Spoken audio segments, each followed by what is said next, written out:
Bapa, kami datang kepadamu pagi hari ini. Terima kasih buat kesempatan yang baik yang Tuhan beri bagi kami. Sebentar kami akan berbincang-bincang seputar kebenaran firman-Mu. Tuhan, tolonglah kami. Beri hikmat, beri kemampuan kepada kami untuk kami dapat mengerti dan memahami firman-Mu dengan baik. Dan rekan-rekan kami, kiranya Tuhan tolong mereka sekalian. Dalam nama Tuhan Yesus kami berdoa. Amin. Jadi kalau ditanya tentang kedatangan Tuhan Yesus, Matius 24 ayat 3 dan seterusnya mencatat, atau saya baca mulai ayat 4, jawab Yesus kepada mereka, waspadalah supaya jangan ada orang menyesatkan kamu. Ciri kedatangan Tuhan Yesus yang pertama itu muncul penyesalan. Lalu di dalam ayat yang ke-6, kamu akan mendengar deru perang. Yang kedua tandanya adalah akan ada peperangan. Yang ketiga dari ayat 9, pada waktu itu kamu akan diserahkan supaya disiksa. Jadi orang-orang yang percaya kepada Kristus masuk yang namanya penyiksaan.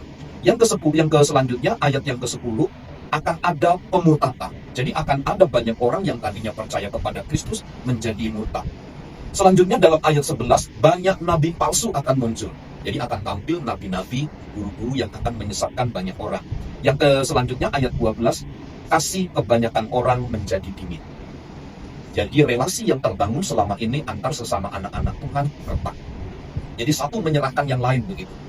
Itu tanda-tanda tentang kedatangan Tuhan Yesus kedua kali. Alkitab hanya memberikan satu pandangan begini, bahwa kita itu diberikan tanda-tandanya. Tetapi tentang saat, kapan, waktunya Alkitab mencatat berbeda. Jadi Tuhan Yesus bilang begini, tentang kedatangannya kedua kali, anak tidak tahu, Bapa pun tidak tahu. Yang tahu itu hanya kehendak Bapa. Artinya begini, bukan berarti Yesus itu sebagai Tuhan tidak tahu kapan kedatangannya. Ketika Yesus bicara begitu, ia berkata sebagai manusia, yang disebut sebagai penuh dengan keterbatasan dan kekurangan. Karenanya kan Yesus bisa mati, Yesus disiksa, begitu kan, Yesus disalib. Dalam hal itu, kita mengerti bahwa Yesus sebagai manusia tidak tahu kapan dia akan datang. Yang tahu itu hanya Bapa, gitu kan. Alkitab berkata seperti itu.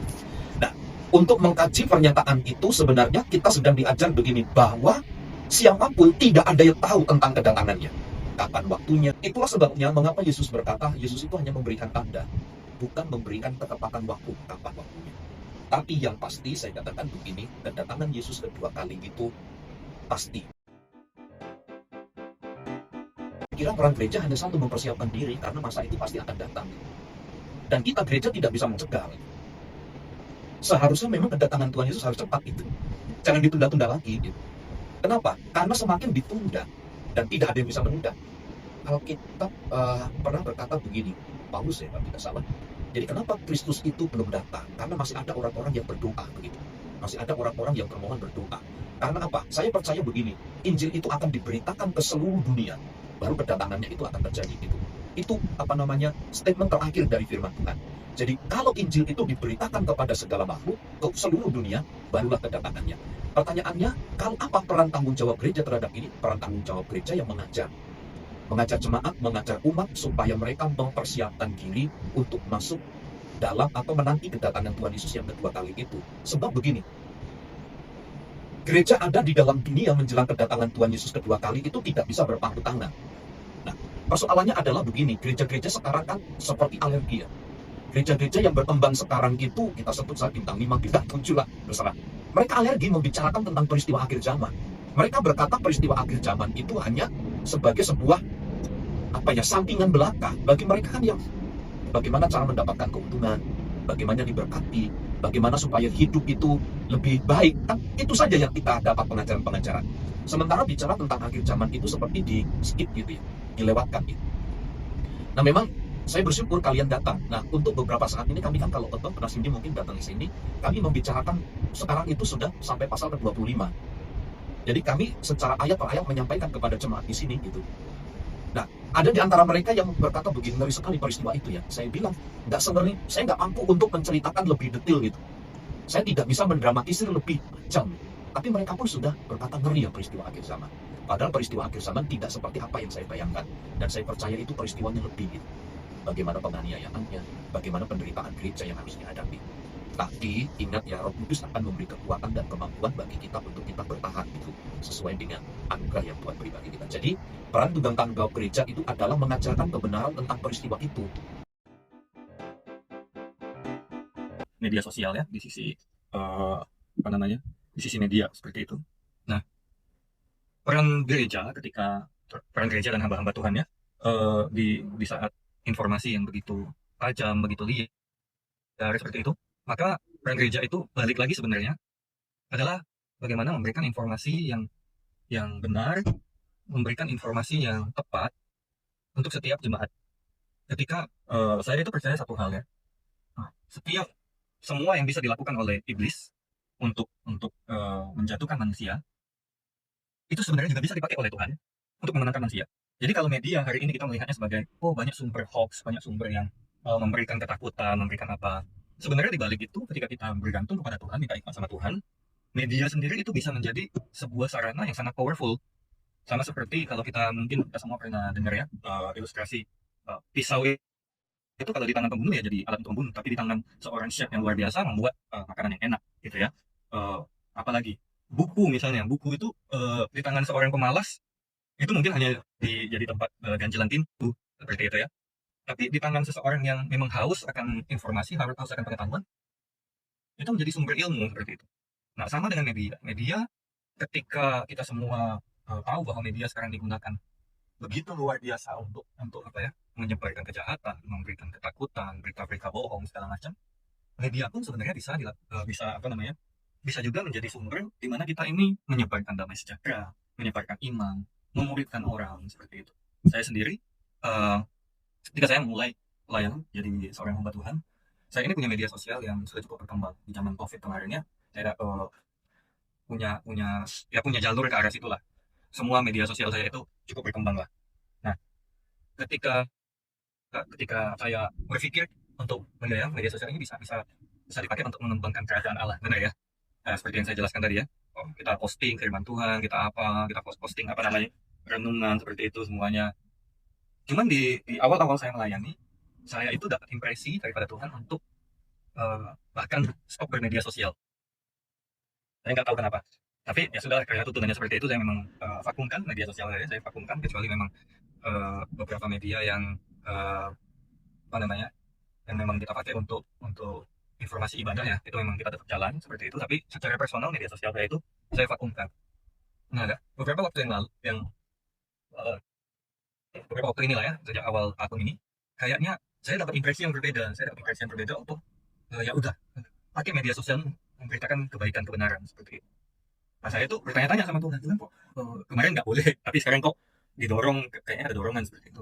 Nah, saya ingat satu kisah di mana Paulus itu ketika masuk ke Asia, ketika dia lihat dalam penglihatan, dia lihat tangan-tangan orang Makedonia yang minta tolong seperti itu. Paulus itu tahu bahwa orang Asia butuh Kristus. Tapi ketika dia mau masuk ke dalam pelayanan di Asia, eksplisit ya, Roh Kudus itu apa namanya, bukan menolak ya, Roh Kudus itu menahan dia.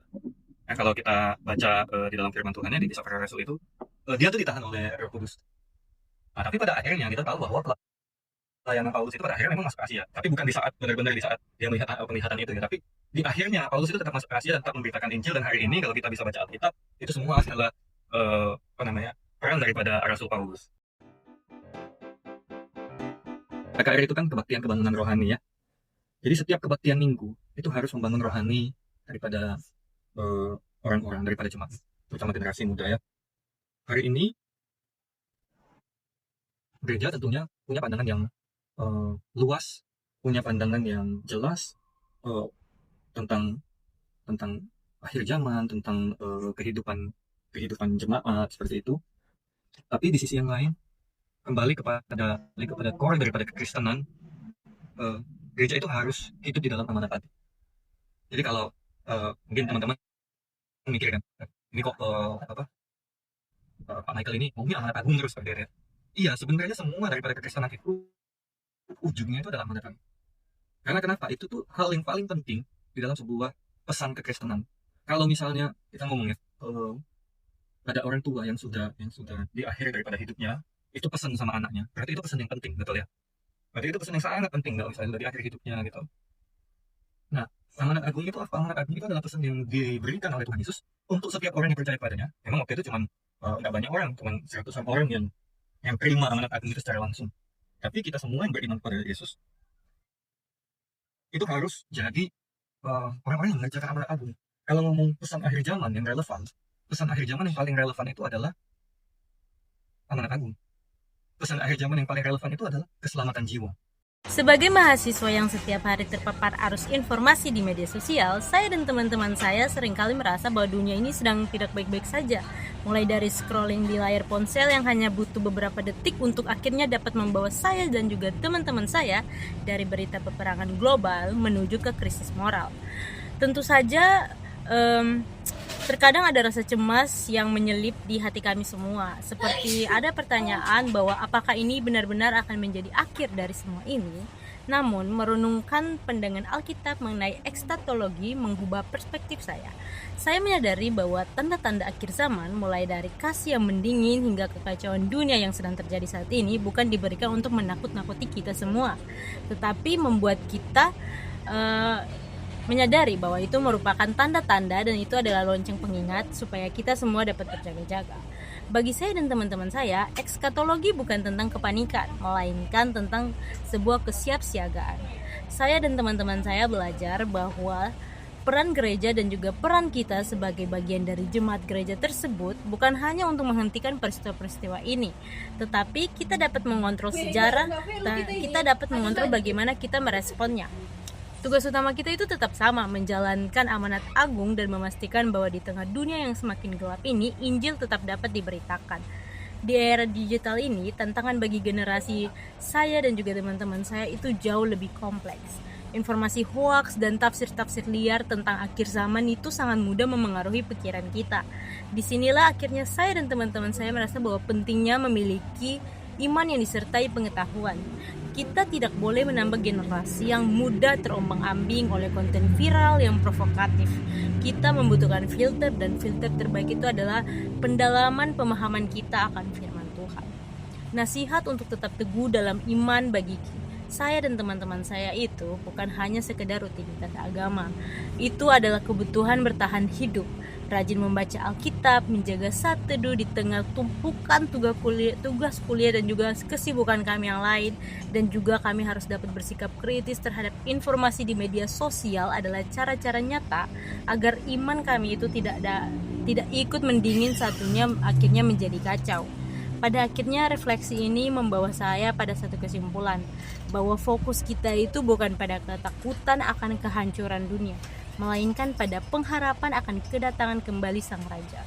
Sebagai mahasiswa, tentunya saya dan teman-teman saya ingin menjalani masa muda ini bukan dengan sebuah kecemasan, melainkan dengan semangat untuk terus bertumbuh. Menanti akhir zaman itu berarti tetap produktif, tetap mengasihi, dan tetap setia pada kebenaran. Karena pada saat Tuhan datang kembali, Ia tidak ingin menemukan kita yang sedang bersembunyi dalam ketakutan, melainkan sedang bekerja di ladangnya dengan iman yang menyala.